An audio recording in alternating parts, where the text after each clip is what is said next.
Hello my dear student, હું ચૈતન્ય પટેલ આજે એકવાર ફરીથી નવા વિડીયો સાથે હાજર છું, જેમાં તમને હું એકત્રિત નફો અને એકત્રિત ખોટ જૂના ભાગીદારો વચ્ચે કેવી રીતે વહેંચવું અને તેમાં શું આવશે તેની માહિતી આપીશ. તો પૂરેપૂરો વિડીયો જોજો, તમને એન્ડ આવતા ટોટલી સ્ટેપ નંબર 2 આવડી જશે. તો સૌથી પહેલાં આપણને દાખલામાં એક જૂની પેઢીનું પાકું સરવૈયું આપ્યું હશે. ત્યાં આપણને આપ્યા છે મૂડી ખાતા. માની લઈએ અ અને બ બે ભાગીદારો છે જેમની મૂડી આપણને આપી હશે, અને તેની નીચે આપણે જોઈએ તો ત્યાં આપણને આપી હશે સામાન્ય અનામત, યા પછી એને કહી શકાય અનામત ભંડોળ. ભંડોળ શબ્દ બી વાપરી શકાય, અનામત ભંડોળ. ફોર એક્ઝામ્પલ અહીંયા આપણે એની રકમ લઈએ છીએ 40,000 રૂપિયા. 40,000 રૂપિયા સામાન્ય અનામત આપણને જૂના પાકા સરવૈયામાં આપી છે, જે જૂની પેઢીની અનામત કહી શકાય, જેને જૂના ભાગીદારો અ અને બ વચ્ચે વહેંચવી પડશે. તો વહેંચવા માટે તેમની વચ્ચેનું નફા નુકસાનનું પ્રમાણ આપેલું હોવું જોઈએ. આપણે દાખલાની સ્ટાર્ટિંગમાં વાંચીશું, એન્ડમાં વાંચીશું, પાકા સરવૈયાની નીચે વાંચીશું. ક્યાંક જૂના પ્રમાણનો ઉલ્લેખ હશે જ, ના હોય તો સરખે હિસ્સે વહેંચવું. જો પ્રમાણ ના આપ્યું હોય તો સરખે હિસ્સે વહેંચવું. આપણે માની લઈએ છીએ કે જે દાખલો આપણે સમજી રહ્યા છીએ એમાં જૂનું પ્રમાણ છે 3:2. તો 40,000 રૂપિયાને આપણે જૂના ભાગીદારો વચ્ચે વહેંચવા પડશે 3:2માં. આપણે ફર્સ્ટ પેજ ઉપર પુનઃમૂલ્યાંકન ખાતું બનાવ્યું હશે અને તેની નીચે બનાવ્યું હશે ભાગીદારોના મૂડી ખાતા. તો ભાગીદારોના મૂડી ખાતામાં સૌથી પહેલાં તો આપણે અહીંયા લખતા હોઈએ છીએ ફર્સ્ટ સ્ટેપ મુજબ બાકી આગળ લાવ્યા. ફૂલ ફોર્મ લખશો તમે. એમાં અ અને બની જે બાકી આપી હશે તે લખશું. તેના બાદ અહીંયા લખીશું સામાન્ય અનામત ખાતે. સામાન્ય અનામત ખાતે ટોટલ આપણને સામાન્ય અનામતની રકમ કેટલા રૂપિયા આપી હતી દાખલામાં? 40,000 આપી હતી. આ 40,000 રૂપિયા આપણે જૂના ભાગીદારો વચ્ચે 3:2ના પ્રમાણે વેચશું. તો 3:2ના પ્રમાણે વેચતા એ રકમ અહીંયા કેટલી આવે છે? 40,000 ગુણ્યા 3/5 કરો તો પહેલા ભાગીદારના હિસ્સે આવશે 24,000 રૂપિયા, અને બીજા ભાગીદારના હિસ્સે બાકી વધતી રકમ આવશે 40,000 માઇનસ 24,000, 16,000 રૂપિયા આવશે. તો આ થઈ ગઈ સામાન્ય અનામતની વહેંચણી. જૂના ભાગીદારો વચ્ચે જૂના પ્રમાણમાં વેચીએ છીએ અને જમા બાજુ વેચીએ છીએ. એનું રીઝન મેં તમને આગલા વિડીયોમાં સમજાવ્યું હતું. મૂડી દેવાની કઈ બાકી હોય? જમા બાકી હોય. અને મિલકત લેણાની કઈ બાકી હોય? ઉધાર બાકી. તો અત્યારે આપણે મૂડી દેવા બાજુ પર છીએ, તો જૂના ભાગીદારો વચ્ચે મૂડી ખાતામાં વેચીશું, તો જમા બાજુ પર વેચીશું. કેમ કે જમા બાકી છે તો એ ખાતું બંધ થઈ જશે, ઉધાર થશે, અને જૂના ભાગીદારો વચ્ચે જમા થશે. તો સામાન્ય અનામત ઉધાર કરી દીધી અને જૂના ભાગીદારો વચ્ચે જમા કરી દીધી. તો 40,000ની વહેંચણી કરતાં આવડી ગયું. હવે આના સિવાય બીજી કઈ રકમ હોઈ શકે જે ડાયરેક્ટલી તમારે વેચી શકાય? તો નફા નુકસાન ખાતું આપ્યું હોય, નફા નુકસાન ખાતું. આ નફો કહેવાશે, જમા બાજુ આપ્યો છે એટલા માટે. એ રકમ બી આ જ રીતે વહેંચી દેવી જૂના ભાગીદારો વચ્ચે. એમાં પણ આપણે એક્ઝામ્પલ લઈ લઈએ. 50,000ની રકમ છે માની લો, તો આ 50,000 રૂપિયા આપણે જૂના ભાગીદારો વચ્ચે વેચીશું નફા નુકસાન ખાતે. 50,000ને આપણે 3:2માં વેચીએ તો 30,000 અને 20,000 આવશે અ અને બની વચ્ચે. એવી જ રીતે બીજી કઈ રકમ હોઈ શકે જે વેચાય? તો ત્યાં આવશે મૂડી અનામત, પછી આવશે આકસ્મિક અનામત,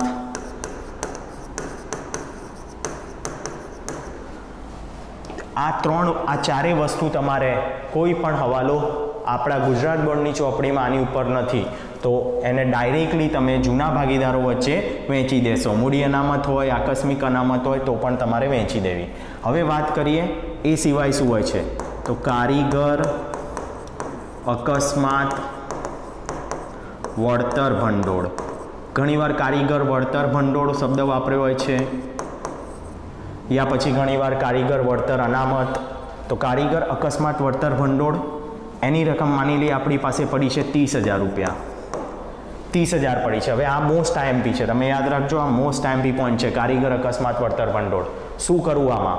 તો કારીગર અકસ્માત વળતર ભંડોળ 30,000 રૂપિયા આપ્યું હોય તો તમારે સૌ પ્રથમ નીચે આ જે પાકું સરવૈયું આપ્યું હોય એની નીચે અન્ય માહિતી આપી હોય છે. અન્ય માહિતી યા શરતો પણ કહી શકાય, પ્રવેશની શરતો. એ શરતમાં અલગ અલગ નંબરો હશે, તમારે દરેક નંબર વાંચવાના અને ત્યાં જોવાનું કારીગરના અકસ્માત વળતર અંગેનો કોઈ દાવો છે. જો દાવાની રકમ આપી હોય તો શું કરવું, અને દાવાની રકમ ના આપી હોય, ચલો આપણે સૌથી પહેલાં શીખીએ કે કોઈ નીચે માહિતીમાં દાવાની રકમ નથી, તો 30,000 રૂપિયા જે અનામત છે, 30,000 રૂપિયા જે અનામત છે તેને શું કરીશું, જૂના ભાગીદારો અ અને બ ની વચ્ચે પૂરેપૂરી વહેંચી દઈશું. અહીંયા લખવામાં આવશે કારીગર અકસ્માત વળતર ભંડોળ, અને અ અને બ ની વચ્ચે 3/2 પ્રમાણમાં વહેંચવામાં આવશે. ખ્યાલ આવી ગયો? હવે ચાલો શીખીએ કે ધારો કે એની ઉપર હવાલો છે, મતલબ એની ઉપર દાવો છે. અહીંયા એક દાવો આપ્યો છે જેમાં લખ્યું છે કારીગર અકસ્માત અંગે 20,000નો દાવો સ્વીકારેલ છે. ધ્યાન આપજો, કેટલાનો દાવો સ્વીકારેલ છે? 20,000નો. એટલે દાવો કારીગરે કર્યો હશે જે આપણે સ્વીકાર્યો છે. આપણે સ્વીકાર્યો એટલે આપણા માટે દેવું થઈ ગયું. યાદ રાખજો, 20,000 રૂપિયાનો દાવો આપણે સ્વીકાર્યો, દાવો શું બની ગયું આપણા માટે? દેવું.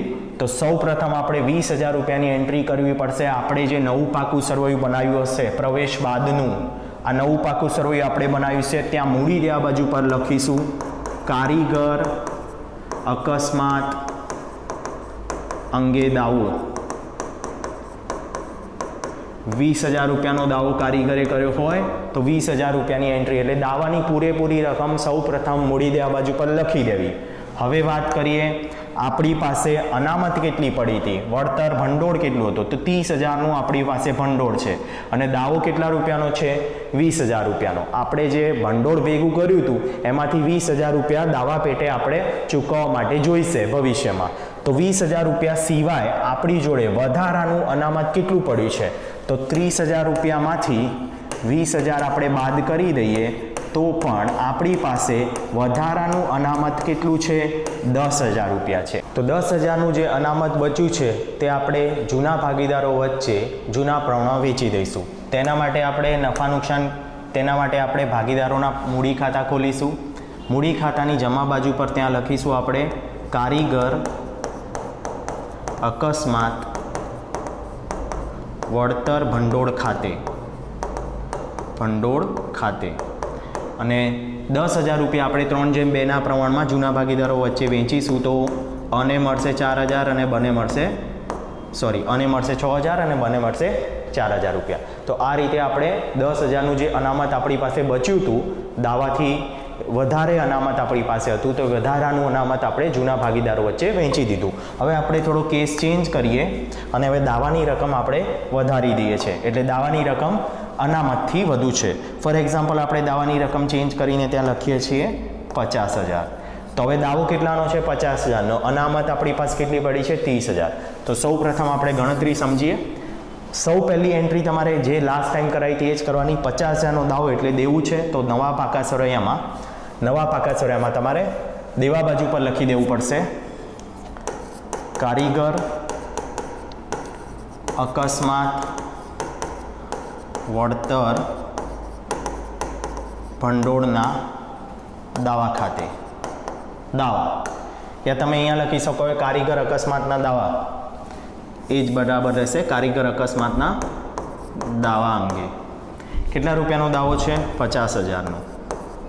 હવે આ 50,000નો દાવો છે, મારી પાસે અનામત કેટલી પડી હતી? મારી પાસે અનામત પડી હતી 30,000 રૂપિયા. તો દાવો વધુ થઈ ગયો છે, તો દાવો જેટલો વધુ છે આપણું નુકસાન ગણાશે. કેટલા રૂપિયાનો દાવો વધુ છે? તો 50,000માંથી અનામત પડ્યું છે મારી પાસે 30,000નું. તો દાવામાંથી અનામત બાદ કરીએ તો 20,000 રૂપિયાનું દેવું વધુ થયું છે. કેમ કે આપણે નવા પાકા સરવૈયામાં 50,000 લખી દીધા, તો 20,000નું દેવું વધુ થયું છે. હવે 20,000નું જે દેવું વધુ થયું છે તે આપણા માટે શું ગણાશે? નુકસાન ગણાશે. એટલે દાવો વધુ હોય ત્યારે વધારાની દાવાની રકમને આપણે નુકસાન માનીશું. તો 20,000ના નુકસાનની એન્ટ્રી આપણે કરીશું પુનઃમૂલ્યાંકન ખાતાની ઉધાર બાજુ પર. પુનઃમૂલ્યાંકન ખાતાની ઉધાર બાજુ પર ત્યાં લખીશું કારીગર અકસ્માત દાવા ખાતે. અને કેટલા રૂપિયાનું નુકસાન થયું? 20,000 રૂપિયાનું. પુનઃમૂલ્યાંકન ખાતાનું બીજું નામ છે નફા નુકસાન હવાલા ખાતું, એટલે ત્યાં ઉધાર બાજુ પર આપણે એન્ટ્રી કરી નુકસાનની, કારીગર અકસ્માતના દાવા ખાતે. તો જે આપણે પહેલાં અનામત બચી હતી એ કારીગરની વેચી હતી, જ્યારે અનામત વધુ હતી ત્યારે વેચી હતી, તો અત્યારે અનામત ઓછી છે તો કારીગર વચ્ચે વેચવા માટે આપણી પાસે બચશે નહીં. એટલે નફા નુકસાન હવાલા ખાતાની ઉધાર બાજુ પર 20,000 આવશે અને નવા પાકા સરવૈયામાં 50,000 મૂડી દેવા બાજુ પર આવશે. તે સિવાય બીજી કોઈ એન્ટ્રી થશે નહીં. હવે એક બીજો કેસ આપણે સમજીએ કે દાવાની રકમ છે, અનામત આપી નથી. માની લઈએ કે આપણી પાસે અનામત નથી, અનામતની કોઈ રકમ નથી આપી. ચલો, તો શું કરું? ફક્ત દાવો આપ્યો છે, તો જવાબ તમને જાતે જ આવડશે. દાવો આપ્યો છે, કઈ બાજુ લખશું? તો નવા પાકા સરવૈયામાં મૂડી દેવા બાજુ પર લખશું 50,000નો દાવો, અને દાવો લખ્યો એટલે દેવું વધી ગયું. દેવું વધી ગયું, કેટલું દેવું વધ્યું? પૂરેપૂરું 50,000. મારી પાસે અનામત નથી પડી, તો અહીંયા રકમ કેટલા રૂપિયા આવી જશે? 50,000 રૂપિયા. તો જેટલા રૂપિયા દાવાના લખ્યા તેટલા પૂરેપૂરા આપણા નુકસાન માનીને નફા નુકસાન હવાલા ખાતાની યાની પુનઃમૂલ્યાંકન ખાતાની ઉધાર બાજુ પર એન્ટ્રી કરીશું. હવે આપણે આના સિવાય એક બીજી વસ્તુની વાત કરીએ તો રોકાણ અનામત. રોકાણ અનામત હોઈ શકે. રોકાણ અનામત એ પણ એકત્રિત નફો છે. કારીગર અકસ્માત વળતર ભંડોળ વિશે આપણે વાત કરી લીધી. હવે વાત કરીશું આપણે રોકાણ વધઘટ ભંડોળ બી કહેવાય અને રોકાણ અનામત શબ્દ બી બોલાય. બંને વાપરી શકાય. આની ઉપર પણ હવાલો હોઈ શકે છે. આની ઉપર કેવી રીતના હવાલા આવે છે એની વિશે ચર્ચા કરીએ. તો સૌપ્રથમ રોકાણ વધઘટ ભંડોળ તમને આપ્યું હોય, માની લઈએ કે આપણી પાસે રોકાણ વધઘટ ભંડોળ છે 20,000 રૂપિયા. 20,000નું રોકાણ વધઘટ ભંડોળ છે મારી પાસે. આ ભેગું કરવામાં આવ્યું હશે મિલકત લેણા બાજુ પર. આપણી પાસે જે રોકાણો હશે, જો એની બજાર કિંમત આપણને આપી હશે એ ચોપડી કિંમત હશે. જૂના પાકા સરવૈયામાં જે આપી હોય તેની ચોપડી કિંમત કહેવાય. ચોપડી કિંમત આપણી છે 80,000 રૂપિયા, અને જો આ ચોપડી કિંમતથી એનું બજાર મૂલ્ય ઘટી જાય તો એ નુકસાન કહેવાય આપણા માટે, અને ચોપડી કિંમતથી બજાર મૂલ્ય બજાર કિંમત વધી જાય તો એ આપણા માટે ફાયદો છે. હવે આપણે રોકાણ વધઘટ ભંડોળ ઊભું કરવામાં આવ્યું હોય, નુકસાન થાય તો, એટલે નુકસાન જો થાય તો રોકાણ વધઘટ ભંડોળમાંથી વાપરવા માટે, તો એના માટે કેટલા કેસીસ પોસિબલ છે? સૌથી પહેલાં તમારે અન્ય માહિતી વાંચવી, યા પછી અહીંયા બજાર કિંમત મેન્શન કરેલી હોય કૌંસની અંદર, એની કેટલી બજાર કિંમત છે, તો તમારે નવા પાકા સરવૈયામાં બજાર કિંમત દર્શાવવી પડશે. તો એની અંદર 3 પોઈન્ટ પોસિબલ છે. નંબર 1, 2, 3, 4 પોઈન્ટ પોસિબલ છે. હું તમને 4 પોઈન્ટ સમજાવીશ. પહેલો પોઈન્ટ કે રોકાણોનું પુનઃમૂલ્યાંકન થઈ રહ્યું છે. રોકાણોનું શું થઈ રહ્યું છે? પુનઃમૂલ્યાંકન કરવામાં આવે. અને તેની અંદર સૌથી પહેલાં શીખીશું આપણે બજાર કિંમત ચોપડે કિંમતથી વધુ હોય. આ શીખીશું. બજાર કિંમત ચોપડી કિંમતથી વધુ હોય. હવે આપણે ચોપડી કિંમત 80,000 છે, બજાર કિંમત હું તમને આપી દઉં. બજાર કિંમત એમને હવાલામાં કીધી હશે તમને 90,000 રૂપિયા. બજાર કિંમત કેટલી આપી છે? 90,000 રૂપિયા. તો જ્યારે તમે નવું પાકું સરવૈયું બનાવશો, મિલકત લેણા બાજુ પર રોકાણો લખવામાં આવશે તેની નવી બજાર કિંમતથી. નવું મૂલ્ય તેનું 90,000 રૂપિયા લખીશું.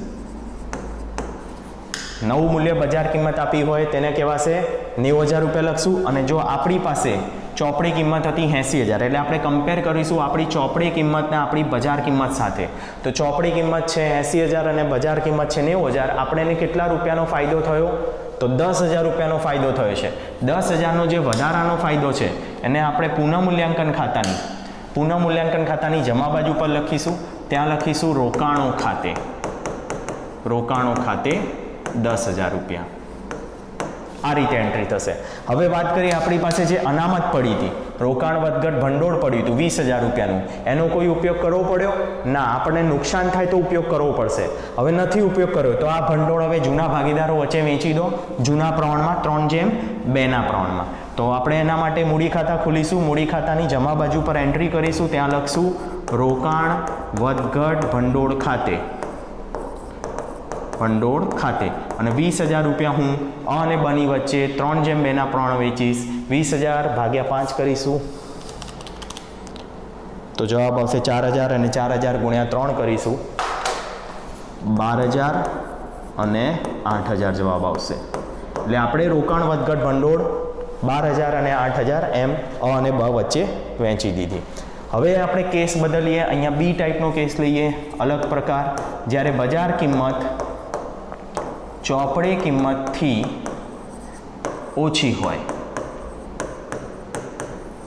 બજાર કિંમત માની લઈએ આપણે 60,000 રૂપિયા છે, 60,000 છે, તો શું કરવું? હવે રોકાણોની જે ચોપડી કિંમત 80,000 હતી, બજાર કિંમત છે એની 60,000 રૂપિયા. તો સૌ પ્રથમ આપણે નવા પાકા સરવાળામાં રોકાણો તેની બજાર કિંમતથી દર્શાવવા પડશે. એટલે હવે બજાર કિંમત તેની આપણે લખીશું કેટલા રૂપિયા છે? 60,000. આ 60,000ને આપણે કમ્પેર કરીએ, આપણી પાસે કેટલા રોકાણોની ચોપડી કિંમત કેટલી હતી? 80,000 અને બજાર કિંમત કેટલી છે? 60,000. તો 80,000માંથી 60,000 બાદ કરીએ તો આપણને કેટલા રૂપિયાનું નુકસાન થયું છે? મિલકતનું મૂલ્ય ઘટ્યું એટલે નુકસાન કહેવાશે. 20,000 રૂપિયાનું નુકસાન છે અને સામે મારી પાસે રોકાણ વધઘટ ભંડોળ કેટલા રૂપિયાનું પડ્યું છે? 20,000નું પડ્યું છે. તો સૌ પ્રથમ હું આ 20,000માંથી 20,000 બાદ કરી દઈશ. 20,000માંથી 20,000 બાદ કરશો તો આપણી પાસે ભંડોળ હવે બચશે નહીં, 0 થઈ જશે આપણું ભંડોળ, શૂન્ય. મતલબ ભાગીદારો વચ્ચે વહેંચવા માટે આપણી પાસે કોઈ ભંડોળ નહીં બચે અને આપણને કોઈ વધારાનું નુકસાન પણ નથી થયું. ચલો એક રકમ બદલી દઈએ. આમાં જ માની લઈએ કે બજાર કિંમત આપણી 70,000 છે. બજાર કિંમત કેટલી છે? 70,000. તો સૌ પ્રથમ એન્ટ્રી શું કરશો? મિલકત લેણા બાજુ પર નવા પાકા સરવાળામાં બજાર કિંમત લખીશું 70,000 રૂપિયા અને એને કમ્પેર કરીશું આપણા રોકાણોની ચોપડી કિંમત સાથે. તો ચોપડી કિંમત 80,000 હતી ને બજાર કિંમત 70,000 છે. નુકસાન કેટલા રૂપિયાનું? 10,000 રૂપિયાનું. 80,000ના રોકાણોનું હવે મૂલ્ય લખ્યું 70,000, તો પછી ઓછું થઈ ગયું મૂલ્ય, નુકસાન થયું છે 10,000નું. એ 10,000ના નુકસાનને આપણે ભંડોળમાંથી વાત કરશું. આપણી પાસે ભંડોળ 20,000 પડ્યું છે, એમાંથી નુકસાન કેટલું થયું આપણને? 10,000 રૂપિયાનું. તો 10,000 તેમાંથી બાદ કરીએ તો પણ મારી પાસે 10,000 રૂપિયાનું શું બચે છે? ભંડોળ બચે છે. શું કરશું બચેલા ભંડોળનું? તો વધારાનું જે ભંડોળ આપણી પાસે પડ્યું છે તેને જૂના ભાગીદારો વચ્ચે વેચી દઈશું જૂના પ્રમાણમાં. હવે 10,000 રૂપિયાને હું જૂના ભાગીદારો વચ્ચે વેચું જૂના પ્રમાણમાં તો અને મળશે તેમાંથી 6,000 રૂપિયા અને કને મળશે, બને મળશે 4,000 રૂપિયા. તો અ બ વચ્ચે વેચી દીધા 10,000, 6,000 અને 4,000 આવશે જવાબ. આ થઈ ગયું આપણે નંબર 1 રોકાણોનું પુનઃમૂલ્યાંકન કરવામાં આવે તો. નંબર 2 ની વાત કરું, રોકાણોનું વેચાણ કરવામાં આવે તો વેચાણ કરવામાં આવે ત્યારે પણ 2 પોઈન્ટ યાદ રાખશો. બજાર કિંમત યા વેચાણ કિંમત વધુ હોય, વેચાણ કિંમત તેની ચોપડે કિંમત કરતાં વધુ હોય. એક્ઝામ્પલ તરીકે વેચાણ કિંમત લઈ લઈએ આપણે. ચોપડી કિંમત આપણી પાસે હતી કેટલી હતી જોઈ લઈએ, 80,000 હતી. હવે આપણે એની વેચાણ કિંમત વધુ લઈએ છીએ, 1 લાખ રૂપિયામાં વેચાણ કરવામાં આવ્યા, 1 લાખ. હવે તમે રોકાણોનું વેચાણ કરી દીધું છે, યાદ રાખજો. હવે રોકાણો તમારી પાસે નથી રહ્યા તો નવા પાકા સરવૈયામાં અહીંયા રોકાણો દર્શાવવામાં આવશે નહીં. યાદ રાખજો, નવા પાકા સરવાળામાં રોકાણો દર્શાવવામાં નહીં આવે. પણ તમે વેચાણ કરી દીધું છે એટલે તમને એના પૈસા મળી ગયા છે, રોકડ બેંક. તો ત્યાં તમે ઉધાર બાજુ પર આવશે એન્ટ્રી રોકાણો ખાતે અને તેની વેચાણ કિંમત અહીંયા લખવામાં આવશે. 1 લાખ રૂપિયામાં વેચ્યા હોય તો 1 લાખ. હવે શું કરવું? અહીંયા એન્ટ્રી કર્યા બાદ કમ્પેર કરો. આપણા જૂના પાકા સરવૈયામાં રોકાણો કેટલાના હતા? 80,000 રૂપિયાના. તો 80,000ની વસ્તુ આપણે 1 લાખમાં વેચી, મતલબ 20,000 રૂપિયાનો ફાયદો થયો. તો પુનઃમૂલ્યાંકન ખાતામાં જમા બાજુ પર એન્ટ્રી થશે, ત્યાં લખીશું રોકાણો ખાતે અને ત્યાં રકમ આવશે 20,000 રૂપિયા. 20,000નો ફાયદો થયો છે. ખ્યાલ આવી ગયો? આ નફો છે, આપણે વધારે રૂપિયામાં વેચ્યું, વેચાણ કિંમત માઇનસ ચોપડે કિંમત, નફો મળી જશે.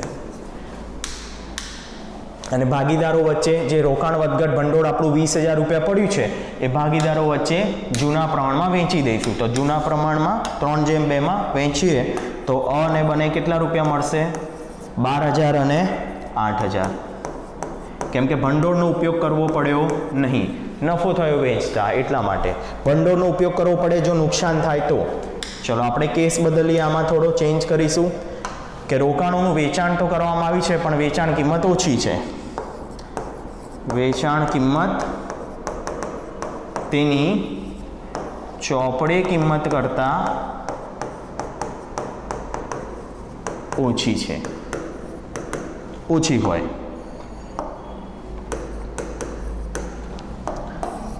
માની લઈએ તેની વેચાણ કિંમત છે આપણી 65,000 રૂપિયા, 65,000માં વેચાણ થયું છે.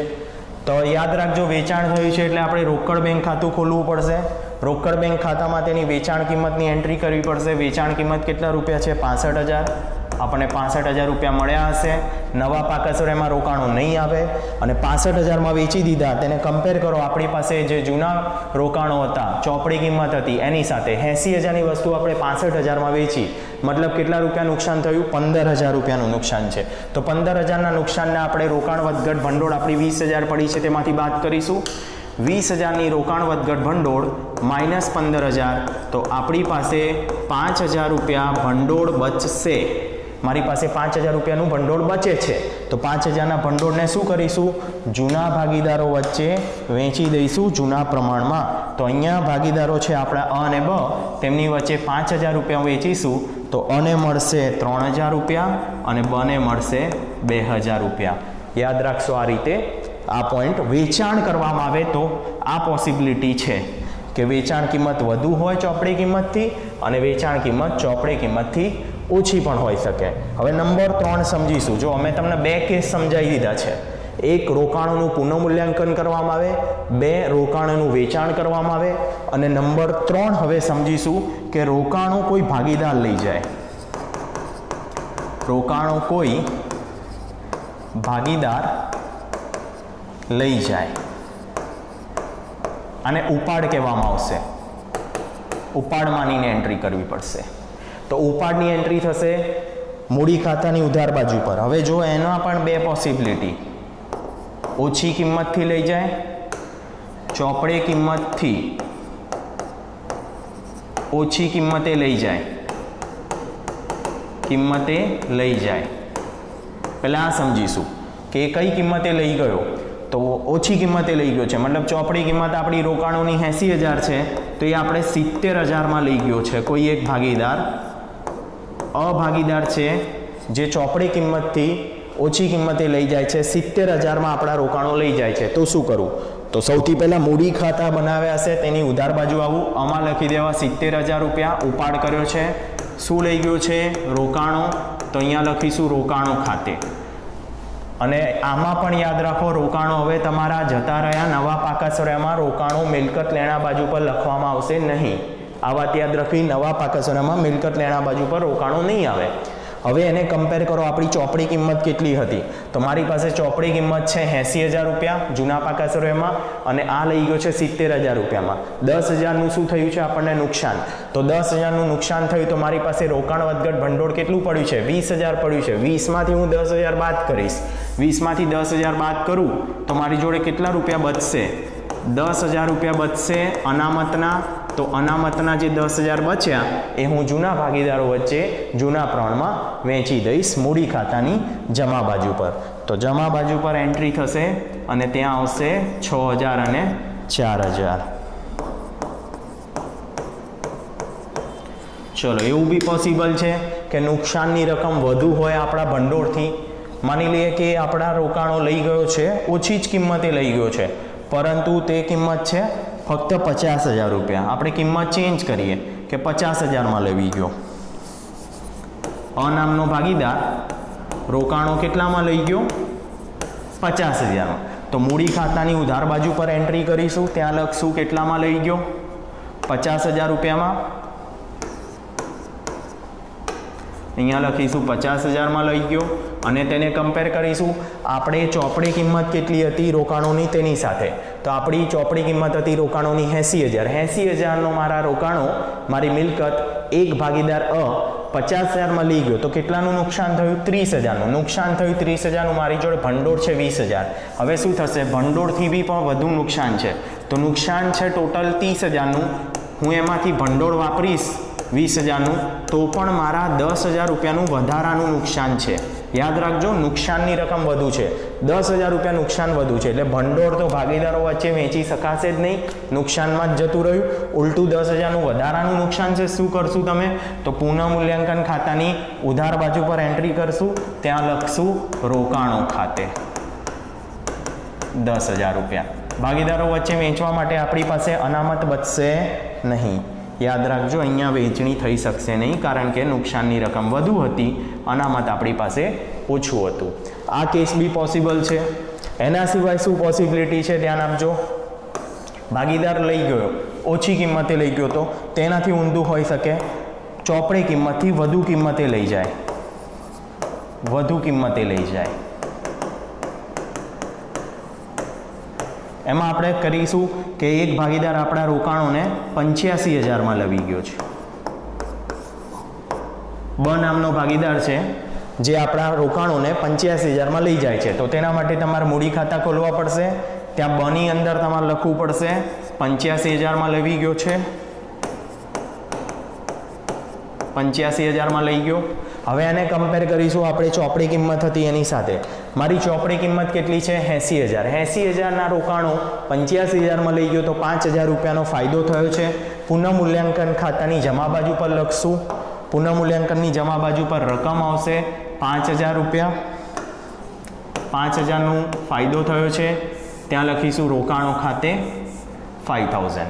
હવે આપણી પાસે જે ભંડોળ બચ્યું છે, જો ભંડોળનો વપરાશ કર્યો જ નથી આપણે, ભંડોળનો વપરાશ થયો જ નહીં. નુકસાન થાય તો વપરાશ થાય. રોકાણ વધઘટ ભંડોળ 20,000 છે, પૂરેપૂરું આપણે ભાગીદારો વચ્ચે વેચી દઈશું.